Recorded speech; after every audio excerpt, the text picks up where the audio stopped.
Wilujeng enjing. Wilujeng patepang deui dina pangajaran bahasa Sunda. Dina dinten ieu, Ibu bade langkung ngajelaskeun ngeunaan kecap kantetan. Mangga wilujeng diajar sareng tetep sumanget. Tujuan pangajaran anu bade dihontal dina dinten ieu nyaeta kahiji, peserta didik tiasa nyebatkeun kecap kantetan kecap jeung kecap. Nu kadua, peserta didik tiasa nyebatkeun kantetan kecap jeung cakal. Katilu, peserta didik tiasa nyebatkeun kantetan jeung morfem unik. Anu kaopat, peserta didik tiasa nyebatkeun kantetan nu susunan unsur pangwanguna henteu sagemblengna produktif.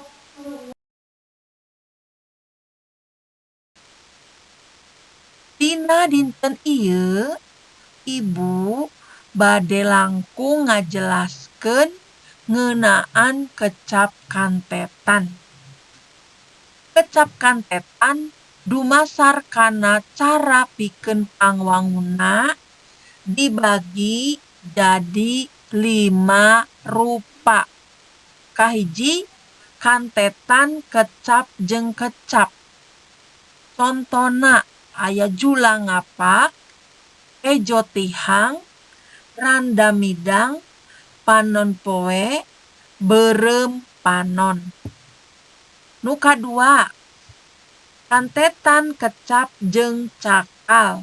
Contona kurang ajar, garo singsat, anjang sono, kagok asong, kunang iteuk.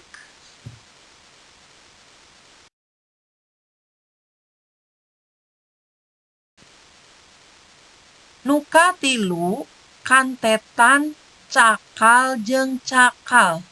Contona adug lajer, pakan kundang, adung songkol, huleng jentul, halang rintang. Nu kaopat, kantetan jeung morfem unik. Contona sabar darana, hese beleke, beres roes, keukeuh peuteukeuh. Anu kalima, kantetan nu susunan unsur pangwanguna henteu sagemblengna produktif. Contona dulang tinande, halu tinande, burusut tuluy, torojol tuluy, eueuh barakatak. Eta panjelasan anu tiasa ku Ibu dipasihkeun ka hidep dina pangajaran bahasa Sunda.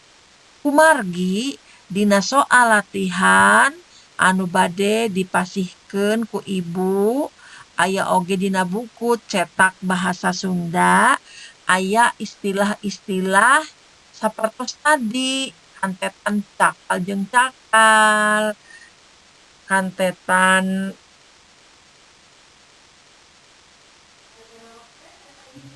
kecap jeung kecap, kantetan kecap jeung cakal, supados hidep ngertos.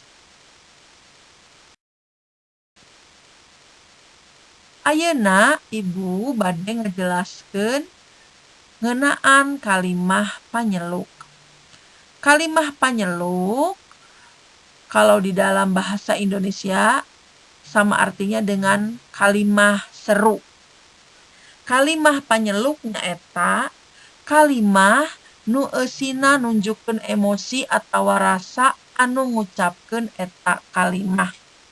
Kalau Ibu terjemahkan artinya menjadi kalimah panyeluk yaitu kalimat yang isinya menunjukkan emosi atau rasa dari yang mengucapkan kalimat tersebut.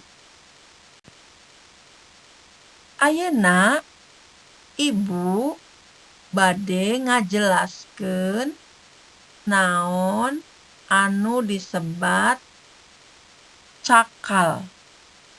Cakal hartosna wangun basa pangleutikna. Wangun basa itu sama artinya dengan bentuk bahasa.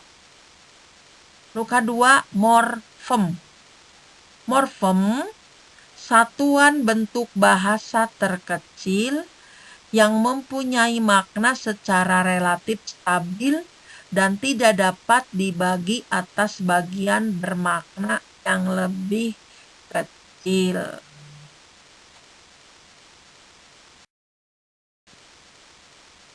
Tah, sakitu pangajaran anu didugikeun ku ibu dina dinten ieu.